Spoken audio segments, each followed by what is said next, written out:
laborales han desaparecido luego de la pandemia al no poder funcionar. Y es ahí donde nos hemos encontrado desvalidos más que nunca, por no poder sostener los alquileres, por no poder sostener nuestros medios de trabajo, no poder trabajar. Eso ha generado un montón de movimientos y de uniones. En el caso de los tangueros, nos empezamos a organizar en plena pandemia, empezamos a hacer encuestas para decir cuántos somos los tangueros, cuánta gente da clase de tango en el país, cuánta gente hace coreografía y hace exhibiciones, cuánta gente pone música de tango, de DJ. Y eso fue descubrir nuestra industria, abrirla, exhibirla y no tener ningún reconocimiento laboral de ningún tipo. Yo entiendo que lo mismo se traslada a la danza, y yo voy a pasar el micrófono que entremos ya en el tema, pero es esta la lucha, digamos, empezar a ser reconocidos como trabajadores y empezar a tener un sustento más fuerte, más legal, y no estar solitos peleándola como todos los días de nuestras vidas en la jungla, en esta jungla. Quiero que le demos un fuerte aplauso y bienvenida a nuestro querido Oscar Arce, un gran referente de folclore, el ballet, un gran maestro, gran coreógrafo de Esencia de mi Pueblo. También está presente aquí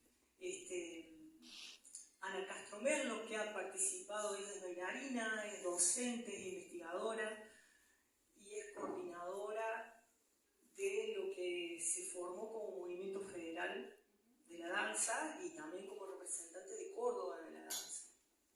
Fuerte el aplauso.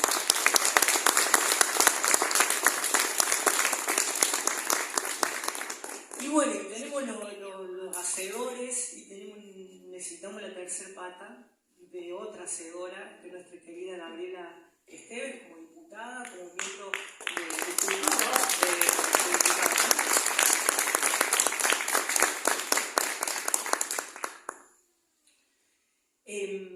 Bueno, le voy a pasar primero el micrófono al querido Oscar, que nos cuente de qué se trata esto, la danza y en lo que estamos metidos con el instituto o la ley de danza. Bueno, ante todo, muchísimas gracias al organizador, a los cumpas, a estas dos personalidades de la danza y de la política que nos acompañan para reforzar este ideario que queremos proponer, ¿no?, entre todos y todas. A ustedes, gracias por el compromiso. Yo voy a tratar de ser breve para no robar ese tiempo tan valioso dedicado a este momento. Yo recuerdo haber recibido un mail de la capital federal en algún momento, porque uno está vinculado a la danza en general, no solamente a la sectorización de la danza folclórica. Yo tengo 56 años de edad, hace 51 que hago danza folclórica, hace 37 que he formado un espacio que se llama Escuela de Folclore Esencia de mi Pueblo, que abrió sus puertas en el año 90 y que sigue hasta el día de hoy con distintos formatos, y que en el año 92 ingresé a la Secretaría de Turismo y Cultura del Sindicato de Luz y Fuerza de Córdoba, perteneciente a los trabajadores de EPEC de la provincia de Córdoba, y desde ese momento estamos unidos para siempre, vamos a decirlo así, porque ellos entendieron el proyecto, entendieron el concepto y hemos tratado de llevarlo a los lugares más recónditos de nuestra provincia, de nuestro país, de nuestra América y de los festivales que ustedes me puedan mencionar. No es una jactancia vanidosa, sino que es el orgullo de haber generado espacios, y sobre todo espacios no para un beneplácito o un cumplimiento personal. Hoy por hoy puedo decir que han pasado miles de bailarines en casi 40 años, bailarines que me escriben desde Finlandia, desde Noruega, que están bailando danza y no necesariamente folclore, porque los he vinculado al arte. El arte salva. Esa es la primera premisa que tenemos que entender. El arte salva. Lo digo por motu propio y porque he trabajado en espacios no convencionales, espacios formales, espacios de discapacidad, ¿sí? O con ciertas limitaciones de movimiento. He transitado muchos ámbitos. Y cuando recibo ese mail, me entero de que se hacía una reunión en la Casa Rosada.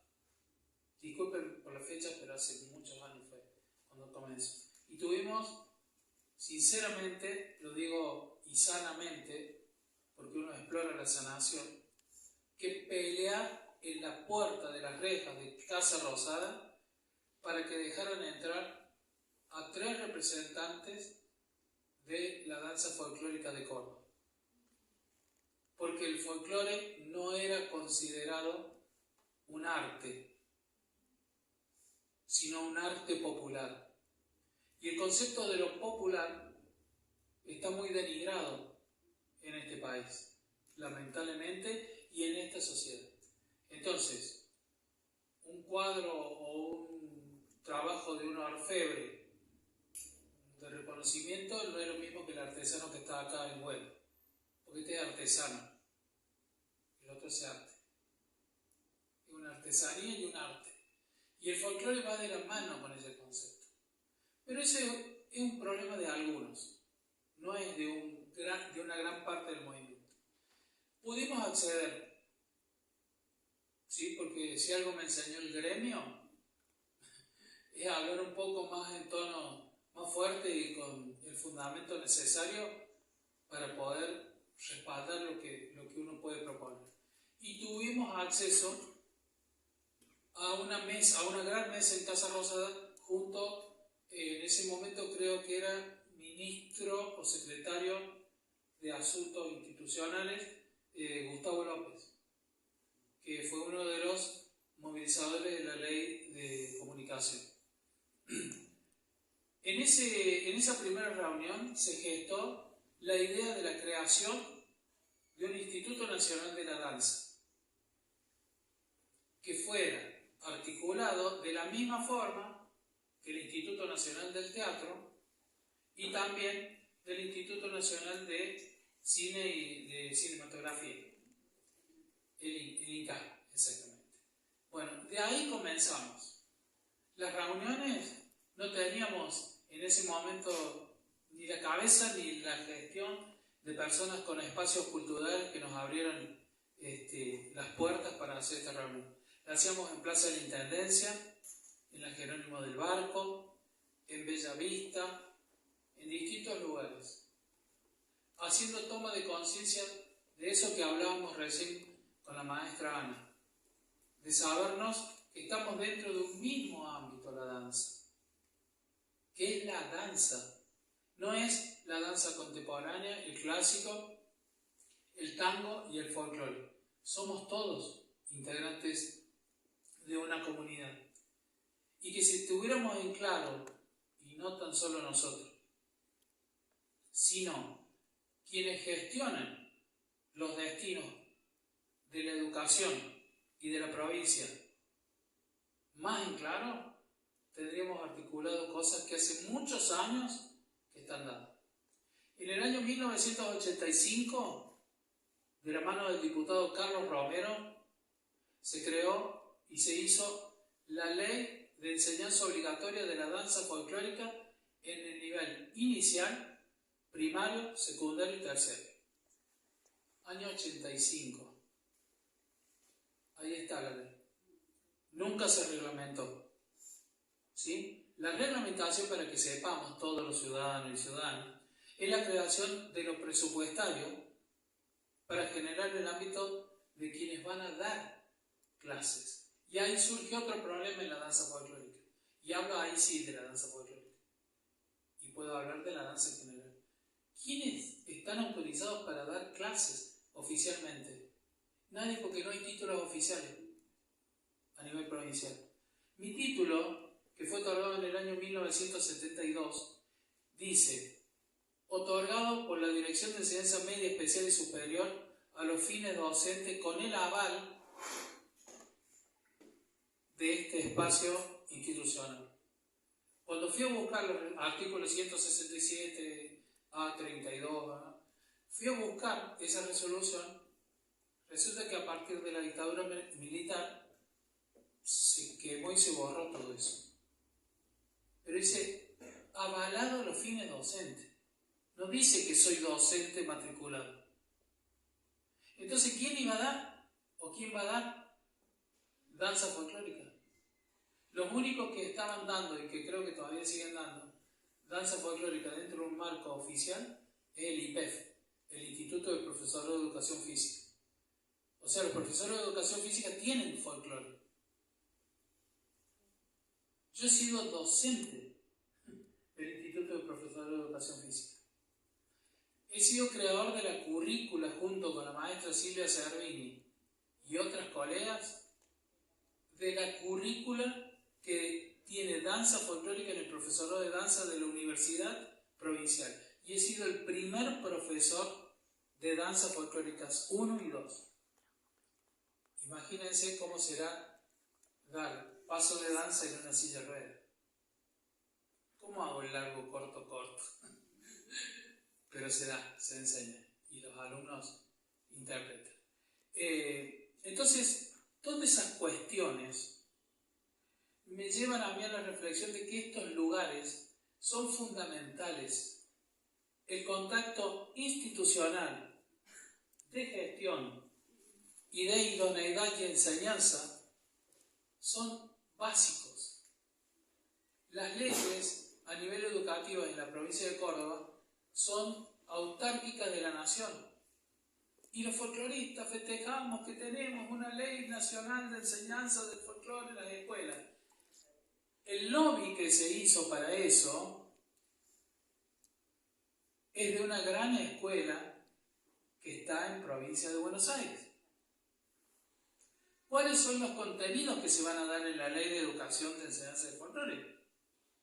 Y lo que marque la Academia Nacional del Folclore. Pero Córdoba tiene Peperina y tiene la Jota, pero no está en los libros de ellos. Y no, porque son libros que, como se le dice, de gabinete. Son libros hechos en un escritorio. ¿Y la gente? Vayan a dar clase a una escuela municipal.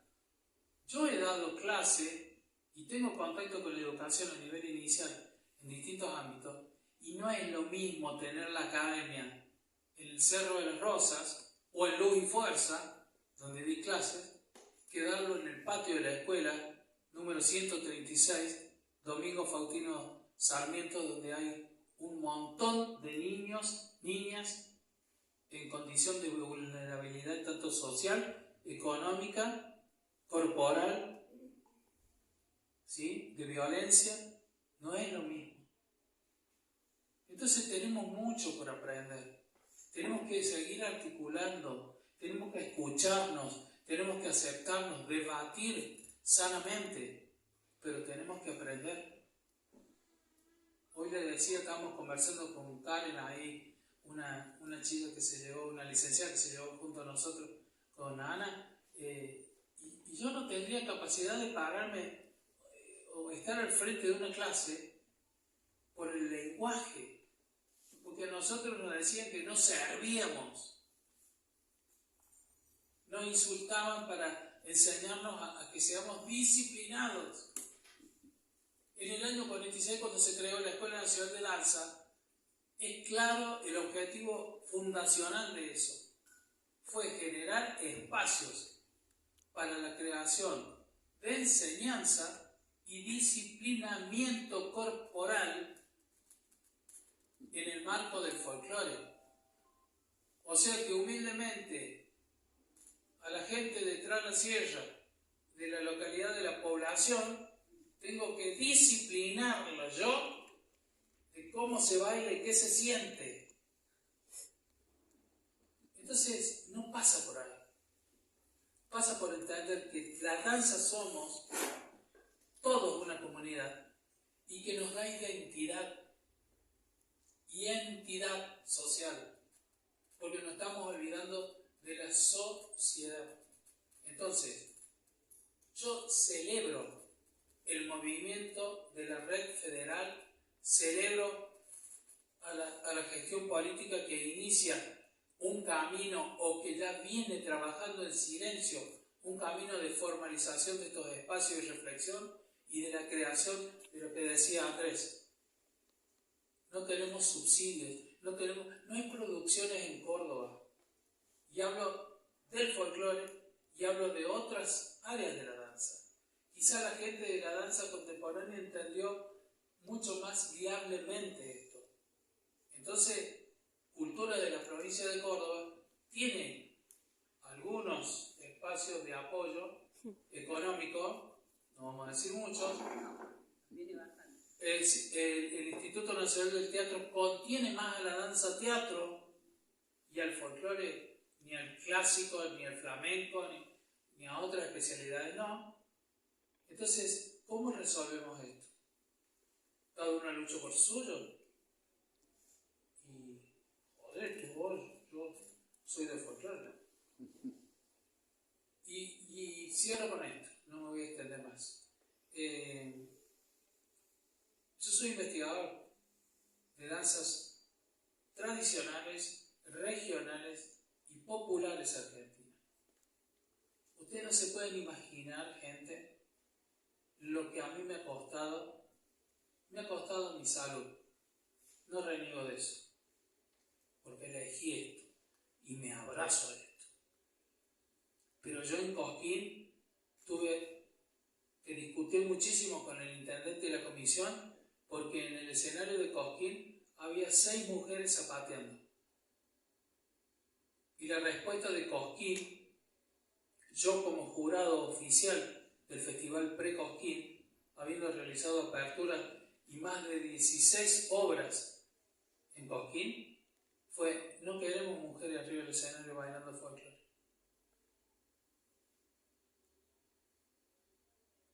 Eso es todo un ideario político, social y cultural. ¿Sí? Lo de Cosquín es hermoso, las luces, el escenario, el aplauso de la gente, bailar con el chaqueño, con este, con el otro, es bárbaro. Y el detrás de escena, cuando se apaga la luz o cuando no te dejan subir. Afortunadamente, hoy, y en base, sí lo digo con orgullo, de lucha con mis colegas del jurado, pudimos hacer que se abriera el rubro para todos y todas. De hecho, una pareja de danza estilizada, folclórica, conformada por 2 varones, ganó este año. Y está legitimado que las mujeres accedan a competir en el certamen de jóvenes valores. Podría hablar horas, pero tenemos que escuchar a los que saben. Gracias.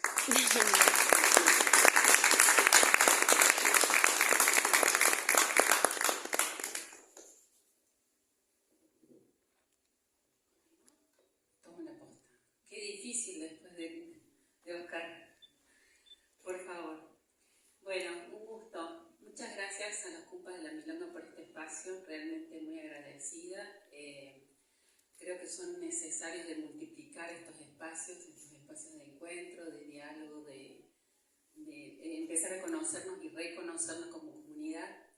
Yo soy, como dijo el compañero, bailarina, también histórica, una idónea también. Esto me parece importante que recalcarlo, porque todos o la mayoría de nuestras generaciones nos hemos formado no en institutos formales ni en universidades, sino cada uno hizo su caminito como fue pudiendo, con los profes, consiguiendo una beca de acá, un puchito de plata por acá, porque no había otra manera. Y los institutos que había de formación obviamente estaban en Buenos Aires y no para todos era fácil acceder a esos espacios para mi familia, que era una familia de nivel medio, para decirlo de alguna manera, de clase media, era muy difícil, y aparte antes no existía internet y no había todas estas maneras de saber que también había escuelas de formación allá, y universidades o institutos superiores de formación. Entonces, bueno, nos formamos así, y siempre con el anhelo de decir, bueno, ¿y ahora en qué? Terminamos la secundaria y queremos seguir haciendo danza, ¿qué hacemos? Y nada, un montón de compañeros y compañeras se formaron en otras carreras porque no había alternativa, la verdad. Y entonces hay bailarines psicólogos, bailarines de ciencias económicas, bailarines de todo tipo, con otras formaciones, pero sosteniendo como de lugar a la danza, ¿sí? Como el baluarte. Pero muy difícil también sostenerse en la danza específicamente, el que quería dedicarse a bailar arriba de un escenario era muy difícil dedicarse a eso, porque básicamente había que comer, pagar el alquiler, las expensas y los impuestos, vestirse y esas cosas. Entonces, a lo que uno accedía más fácilmente para seguir ligado a la danza de alguna manera era la docencia, ¿no? Creo que todos por aquí nos hemos dedicado en algún momento a la docencia. Y bueno, yo incursioné en la docencia, por supuesto. Tuve la fortuna de que se fueran creando en Córdoba los espacios de danza, de educación en danza, educación superior, y tuve la fortuna de acceder a esos espacios, no solamente para formarme, sino para comenzar a dar clases en esos espacios. Uno tiene que saber que uno lo primero que dice, bueno, pero está en la universidad, se supone que uno para acceder a ser docente universitario tiene que tener un título previo. Bueno, logramos dar esa batalla acá en Córdoba, en la Universidad Provincial, y que los idóneos, los que teníamos formación idónea, pudiéramos acceder a esos espacios de educación, como contaba también Oscar. Pero bueno, ha sido todo un camino de lucha y de ir abriendo ese espacio a como de lugar, ¿no? En ese camino yo accedí a ser docente en la Universidad Provincial, accedí a ser docente también en la licenciatura en arte escénico en la provincia de La Rioja, que es una carrera que tiene 2 menciones, la mención danza y la mención teatro. Y bueno, por fortuna también la universidad entendió, y también porque la CONEAU le exigía para poder evaluarla como universidad, exigía de sus docentes una formación que estuviera acorde a ese espacio. Por lo que la Universidad Provincial creó un trayecto de formación para estos docentes que teníamos o idoneidad o una titulación previa que no era de nivel superior universitario, y entonces accedimos a formarnos allí. Eso me posibilitó acceder después al doctorado en artes que estoy terminando de cursar, por suerte ya está, falta la tesis, nada más y nada menos. En este camino también me encontré con un montón de colegas que la seguíamos peleando, siempre con el deseo, en mi caso, de estar siempre arriba del escenario, porque uno no deja ese deseo realmente. Creo que tomó un colectivo que se fue conformando de a poquito, de aquella reunión que contaba Oscar, estimo que sale desde ahí, no sé, esa transición de colectivo a colectivo, pero creo que ahí ese primer grupo de gente toma la posta, escribe un primer proyecto de ley nacional de danza y empieza a presentarse sistemáticamente cada 2 años en que se presentaba por la comunidad, cae el estado parlamentario, vuelve la comunidad a presentar, cae el estado parlamentario. Así desde 2012, ininterrumpidamente se presentó el proyecto de ley nacional de danza, como unas 5 o 6 veces, si no recuerdo mal, antes de que en el caso del colectivo del Movimiento Federal, porque al interior del colectivo después hubo un pequeño quiebre, que creo que es, esas pequeñas disputas que en todos los colectivos suceden, obviamente. Creo que porque no nos hizo perder el rumbo, y eso me parece importante destacarlo. Cuento esto porque después seguramente Gaby, que va a presentar el proyecto, seguramente hablarás de la ley. Sí, de cómo es el desarrollo parlamentario. Bien, quiero que sepan que actualmente quienes han tomado la posta para la presentación del proyecto han sido 2 diputadas, y entonces hay 2 proyectos actualmente en la Cámara, pero que también sepan que a pesar de que hay 2 proyectos, estamos trabajando para que ese proyecto se unifique. Y que los proyectos no son sustancialmente diferentes, ¿sí? Hay muy poquito, en muy poquitas cosas difieren en la letra de cada uno de los proyectos, que están a disposición de todos. Por favor, lo primero que se hice fue convidárselo a Mario, porque él me preguntó, ¿y qué pasa con los proyectos? ¿Qué son? ¿Por qué 2 proyectos? Nada, porque hubo un quiebre en estos colectivos, pero seguimos adelante porque lo que nos parece más importante es que pueda crearse finalmente el Instituto Nacional de la Danza. Entonces, quiero que sepan que, a pesar de que están estos 2 proyectos, uno lo presenta la diputada Marisa Uceda, que seguramente que es el que acompaña a Gaby. Ya está. Gracias. Y el otro lo presenta la diputada Romina del Pla, que es quien ha tomado desde parte del Movimiento Federal de Danza, que es de donde yo formo parte, ¿sí? Estamos trabajando en esa unión de esa letra para que la Comisión de Cultura pueda, obviamente, debatir y discutir acerca de un solo proyecto y bueno, que ojalá que consigamos que, no solo que, primero que por el primer pasito dictamen favorable, ¿no? Pasito a pasito. Esto te la dejo como inquietud, Gaby, porque hay una diferencia entre estos 2 proyectos. El que presenta de la mano de la diputada Romina del Pla tiene 3 comisiones, tiene giro en 3 comisiones, y el presentado por Uceda tiene el giro en 2 comisiones. Yo supongo que cuando se unifique ese proyecto, no sé, eso de los giros también se aunará, pero bueno, seguramente eso lo podrás explicar más técnicamente. ¿Qué es lo que me parece más importante del proyecto de ley nacional? La primera cosa es que en el caso de nuestro proyecto nos nombra como trabajadores de la danza, y eso me parece fundamental, ¿sí? Porque el reconocimiento de nuestra actividad como un trabajo ya dice mucho. En el caso de los proyectos tanto del INT como del INAM como del INCA, solo en el caso de la ley del INT nombra a quienes forman parte de ese campo disciplinar como trabajadores. No así en el caso del INCA y del INAM. Y a mí me parece que es muy particular, algo que discutíamos hace poco con Diego Boris, que fue el presidente del INAM hasta hace muy poquito, es que él decía, bueno, pero lo que pasa es que lo que ustedes quieren es un proyecto de ley de fomento y no es una ley laboral. No, se entiende eso, no es una ley laboral y después apuntaremos a eso. Pero ya que en el marco de una ley seamos reconocidos como trabajadores, para mí es un gran paso.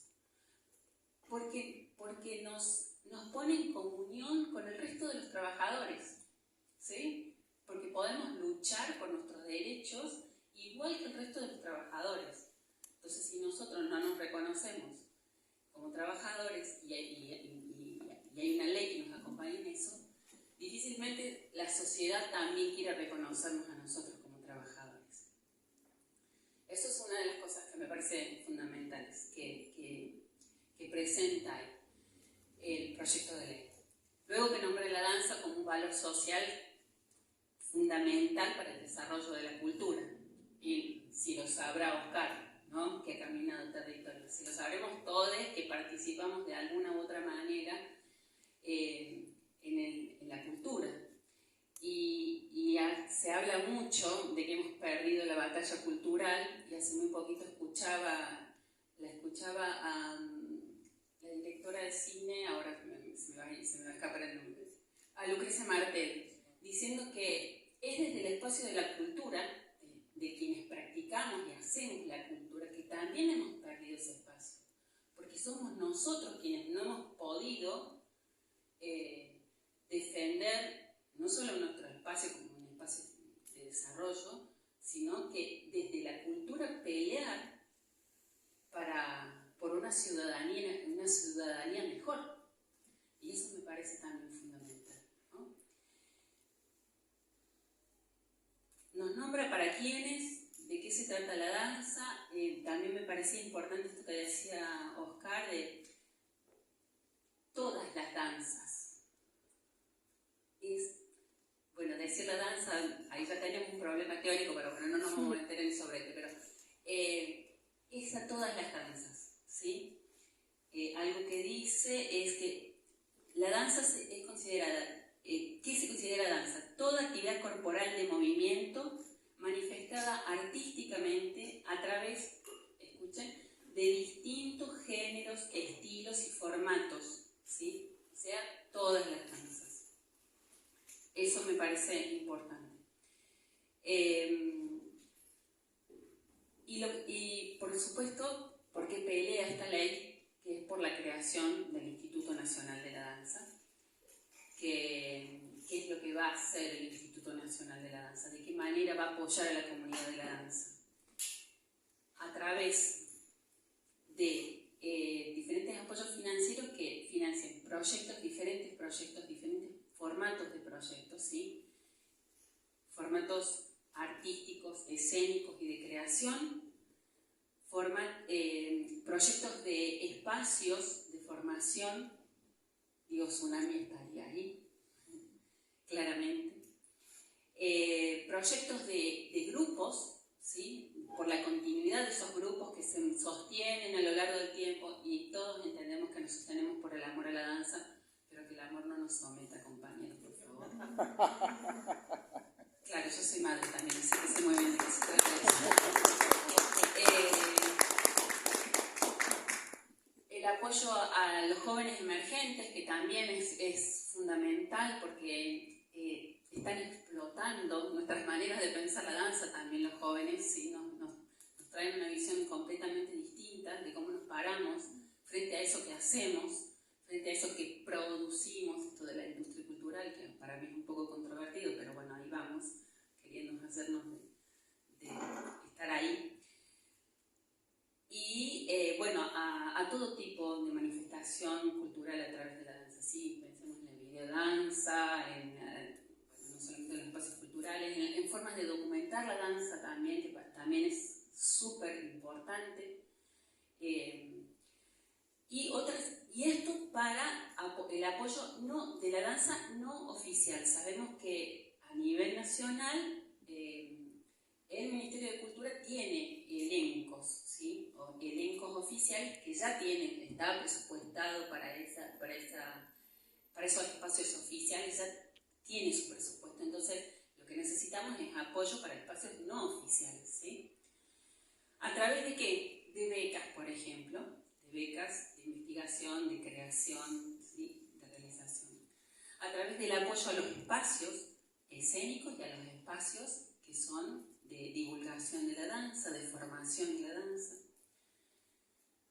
A través del apoyo y de la creación de circuitos de danza, de redes de danza nacional, ¿sí? Redes de teatro, redes de, nombra la ley como espacios amigos de la danza, que me parece fundamental.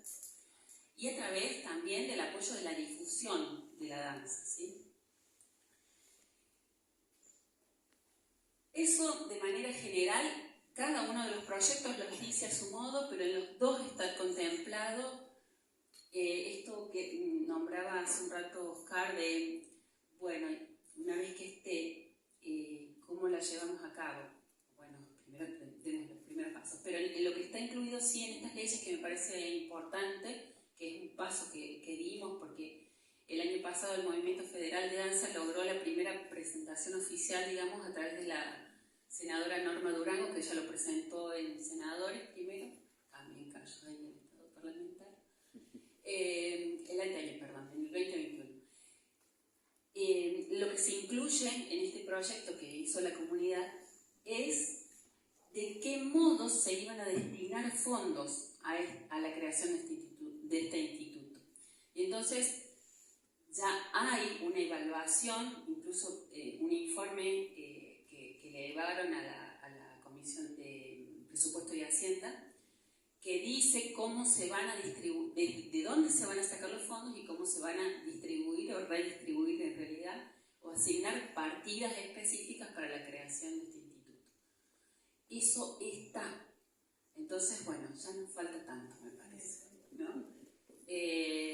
Así que, bueno, una de las cosas que nosotros peleamos mucho desde el Movimiento Federal de Danza es, y esto también lo rescato de lo que decía Oscar, es la cuestión del federalismo. Porque, como ya sabemos todos, todo pasa por Buenos Aires. Lo vimos claramente en la reunión de apoyo a la Ley Nacional de Danza, se organizó en muy poquito tiempo. Yo, por suerte, la verdad que logré apoyo de la Universidad Provincial para poder estar ahí, pero no accedimos todos a un apoyo, y entonces teníamos compañeros en la Patagonia que les hubiera encantado estar ahí, pero no pudieron porque tenían que pagar un pasaje de 100.000 pesos en avión, imposible, inviable. También compañeros de Salta, tenemos compañeros en todo el país. Entonces me parece fundamental que en la creación del instituto seamos muy cautos en cómo dividimos también algo que se está discutiendo ahora en esta unificación de los proyectos, es cómo va a estar estructurado el instituto y cómo van a estar distribuidas las regiones culturales del instituto, porque de eso dependerá cómo va a estar distribuido el recurso también, ¿sí? Entonces, bueno, eso es algo sobre lo que se está trabajando muy fuertemente. No es fácil, porque también tenemos que saber que desde donde se redistribuyen los recursos también hay intereses que van a querer no redistribuir esos recursos.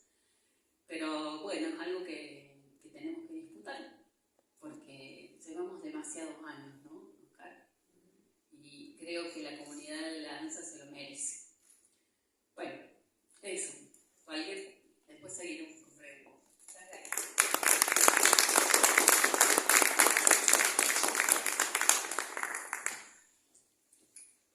Bueno, y nos toca indagar en el Estado parlamentario.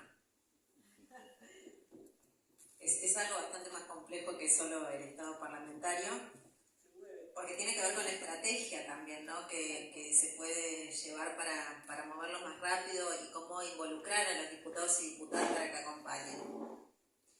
Vos me decías que no te acordabas el año en el que había sido esa primera reunión en los fundamentos de ambos proyectos. Este fue en el 2006. Fue en el 2006.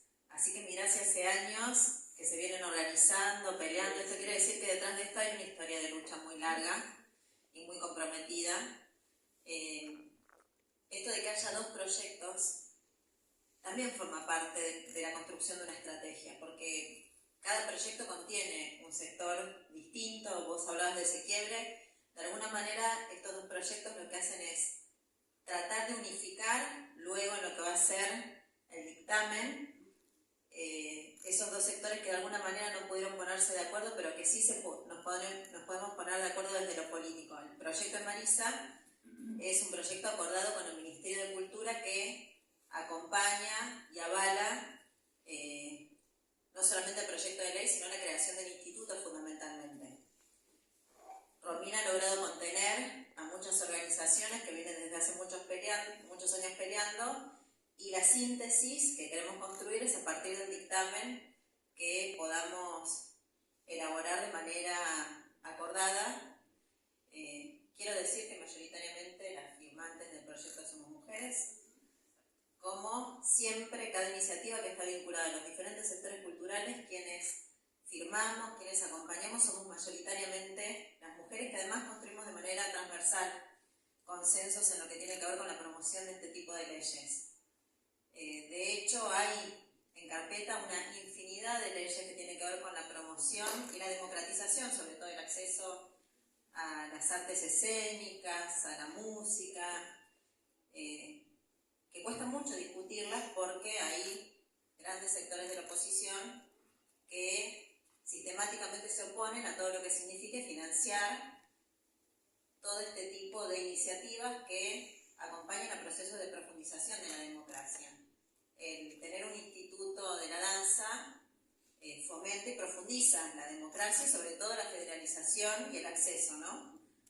Yo soy autora de un proyecto que habla de la democratización del acceso de las artes escénicas en los ámbitos educativos para que en los 3 niveles educativos haya acceso a las artes escénicas como un lenguaje, y la verdad es que también lo venimos representando, y cuesta muchísimo incluso que llegue a la discusión en comisión, justamente por esto, porque dicen, no, esto es crear una nueva estructura y más gasto. Y en realidad nosotros tenemos una mirada totalmente distinta, entendemos que eso forma parte de una inversión y que forma parte también de profundizar en la formación integral de cada uno de los estudiantes y también en la profundización de la democracia a través de los diferentes lenguajes. En lo que tiene que ver con el proyecto, fundamentalmente, que se hizo una presentación hace escaso 15 días atrás en el CCK, donde además estuvo Romina acompañando. Esto habla también de que, independientemente de que haya 2 proyectos, hay una articulación y un acompañamiento por parte de los diputados de diferentes bloques, expresando una voluntad política de que finalmente esto termine siendo una ley, que consensúe las diferentes miradas que aportan cada uno de los proyectos. Lo más importante de esto es que haya mucha presencia en términos de debate parlamentario, es decir, la estrategia política sectorial. Eso es fundamental, para eso hay que tenerlo en permanente discusión. Se hizo una reunión de comisión para empezar a discutir el proyecto, donde fueron quienes vienen desde hace muchos años dando esta lucha, pero eso hay que profundizarlo y hay que generarlo como una instancia permanente de debate, sobre todo en la Comisión de Cultura, pero también intentando generar plenario de las comisiones que están involucradas en este debate para comprometer a los diputados y diputadas y sobre todo para que se instale esta discusión. Para eso también es fundamental que se haga el trabajo de lobby parlamentario, que era lo que hablamos hace un ratito. ¿Qué significa esto? Nosotras ya estamos comprometidas, firmamos el proyecto, hay bloques enteros que sabemos que acompañan. El bloque de la izquierda se sabe que lo acompaña de manera integral, el bloque del Frente de Todos lo acompaña de manera integral. Lo que es necesario es hacer el trabajo de lobby con el resto de los bloques. Y para eso es necesario enviar notas a todos los diputados, pedirles reuniones, ir a visitarlos, pedirles que se saquen una foto cuando los atienden, porque de esa manera los van comprometiendo primero a que participen de la discusión parlamentaria y luego a que firmen el dictamen para que se pueda llevar al recinto. Este es un trabajo que nos funcionó muy bien con otras discusiones, como por ejemplo con la discusión del aborto, que se mantuvo permanentemente en agenda de discusión parlamentaria y se hacía este trabajo de ir a visitar a cada uno de los diputados y diputadas para que se comprometan, para que ese proyecto tuviese la firma en el momento de poder obtener el dictamen.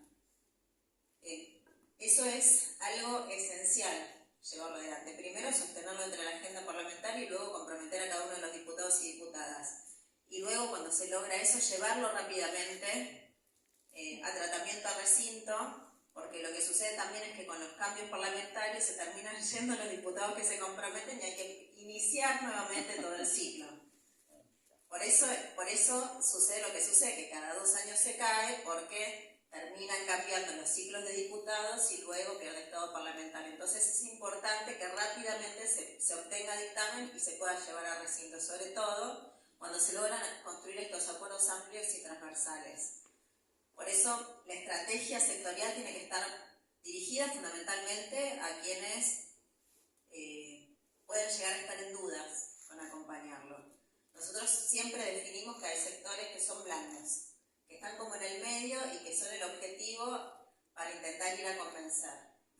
Dentro de esos sectores definimos, por ejemplo, a los diputados del socialismo, que siempre forman parte de un sector blando que es factible de ir a convencer en todo lo que tiene que ver con las leyes de profundización de derechos, algunos sectores del radicalismo, a ese sector del medio que es el sector del bloque federal que aúna a diputados y diputadas de diferentes provincias que no están dentro de los bloques mayoritarios, pero que a veces ceden a la presión que los colectivos desarrollan en las provincias. Entonces, de esa manera, por ahí se los puede convencer para que firmen el dictamen, o que al menos puedan dar quórum, porque también nos sucede esto, ¿no? Por ahí te reciben, se sacan la foto, pero en el momento de dar quórum para poder llevar a discusión parlamentaria el proyecto, no se sientan. Digo, esto lo cuento porque nos pasó, por ejemplo, con las universidades. Digo, entre la Universidad Nacional de Río Tercero, una autora es una diputada radical de Río Tercero y otra autora del proyecto soy yo. Ella, como autora del proyecto, no se ha sentado a dar quórum para poder discutirlo. Por ejemplo, entonces, digo, uno de antemano considera que si presenta el proyecto está de acuerdo, si firmó el dictamen está de acuerdo, pero luego no dan quórum porque dicen que son por obediencia a su bloque. Bueno, por eso es muy importante poder construir este compromiso por parte de los diputados de los diferentes bloques y sobre todo apuntar a los blandos. Digo, está claro que el bloque Milei no va a acompañar, entonces es algo que hay que descartar. Está claro que el bloque del PRO, a lo mejor alguna diputada en particular puede llegar a acompañar, pero mayoritariamente no. Pero hay un sector que siempre es factible de acompañar, pidiendo algún tipo de modificación pequeñita, que a lo mejor se puede ceder. Por eso generalmente los proyectos se plantean de manera muy ambiciosa para poder tener algo que negociar con estos sectores blandos. Pero siempre es muy importante el trabajo que puedan hacer ustedes desde los colectivos en cada una de las provincias y en el ámbito parlamentario. En las provincias, pidiendo reuniones, mandando cartas, haciendo actividades y después yendo a pedir reuniones directamente en el Congreso de la Nación. Y para eso, vos decías la dificultad que existe para viajar. Bueno, para eso también estamos los diputados y las diputadas, para garantizar los pasajes, para que los colectivos puedan viajar, hacer este trabajo de lobby, acompañarlos, prestarles nuestros despachos para que ahí puedan imprimir, llevarles el proyecto de ley. Porque en esto la construcción de la estrategia debe ser conjunta. Los sectores de la sociedad civil y la política de manera articulada para que esto pueda impulsarse y llevarse adelante. Luego también existe la problemática que cuando las leyes salen, si se reglamentan, está el problema de la adhesión en los ámbitos provinciales, con lo cual festejamos que sale la ley, después si no se adhiere por parte de las legislaturas provinciales es un problema. En el caso puntual de esta ley no, porque es la creación del instituto, pero también termina siendo eso una problemática. Nosotros entendemos que es muy importante generar ámbitos de federalización de los recursos y sobre todo de apoyo y respaldo, porque puntualmente con la pandemia se vio la necesidad de la institucionalización y del reconocimiento también de los trabajadores de la cultura como trabajadores. Y eso me parece también que es central para luego poder empezar a trabajar en la gremialidad. Porque si no hay un reconocimiento de los trabajadores de la cultura como trabajadores, después no se puede trabajar la gremialidad. Son pasos que hay que empezar a dar y hay que dejarlos por escrito y tienen que constar en las leyes.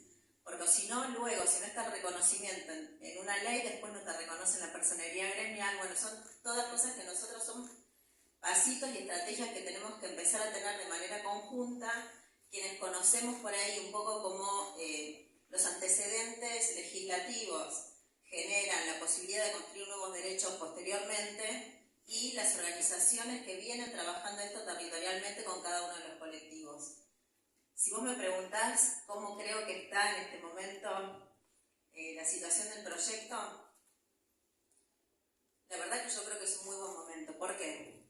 Porque a pesar de que pareciera que hay como un crecimiento de un determinado sector que no quiere promover los derechos o quiere ponerle freno a los derechos o quiere retroceder en términos de derechos, creo que es un muy buen momento para meter todas estas discusiones en agenda y para darles impulso. Porque ¿cómo se pelean contra quienes quieran retroceder en términos de derechos? Fomentando la creación de nuevos derechos e involucrando a la sociedad civil en estas luchas. La verdad es que cuando uno ve que el candidato más votado, una de las cosas principales que hace es sacar el Ministerio de Cultura y decir que lo va a disolver porque cree que es algo poco importante, uno entiende ahí la profundidad y la importancia que tiene no solamente el Ministerio de Cultura, sino todo lo que contiene el Ministerio de Cultura. Ahí uno entiende lo importante que es eso en términos de profundidad profundización de la democracia y también en términos de fomento y consolidación de la identidad del pensamiento crítico. Yo creo que es un muy buen momento para discutirlo. Creo que además, por haber estado hablando en la última sesión con varios diputados y diputadas de la oposición y percibir el miedo que tienen también, es un buen momento para ir a buscarlos y a decirles que acompañen estos proyectos. Porque también sienten que son fuerzas, a ver, más allá de las diferencias ideológicas que podamos tener, son fuerzas de la democracia.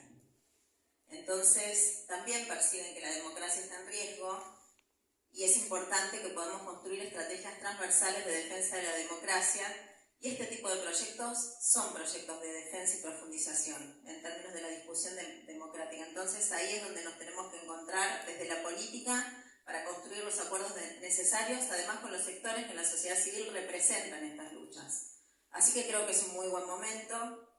Creo que la estrategia de haber realizado la presentación en el CCK con todo lo que significa ese centro cultural es muy importante. El acompañamiento del ministro es importante porque es un gran respaldo político para que esta ley se trate, y creo que hay que aprovechar los tiempos y hay que hacerlo ahora y hay que meterlo muy fuerte en la agenda.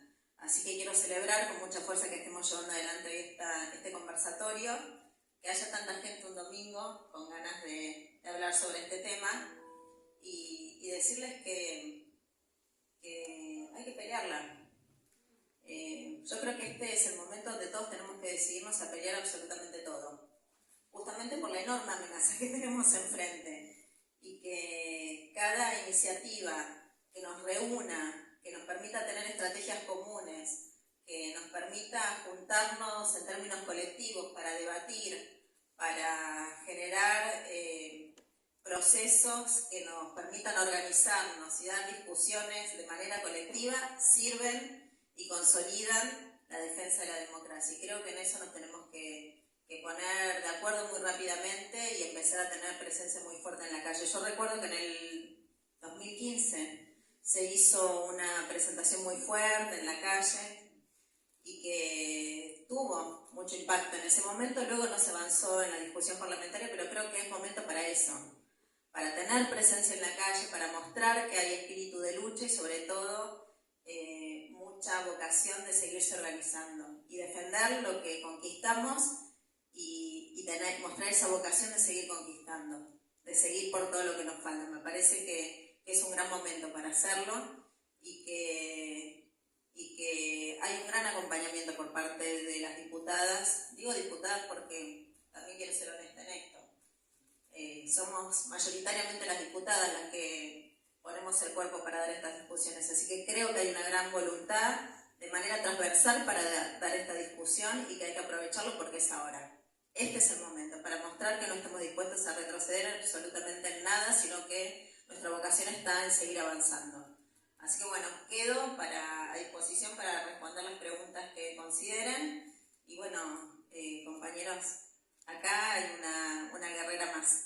Nosotras nos decimos que logramos constituir una transversal de mujeres que nos ha permitido a lo largo de estos años avanzar en muchas cosas.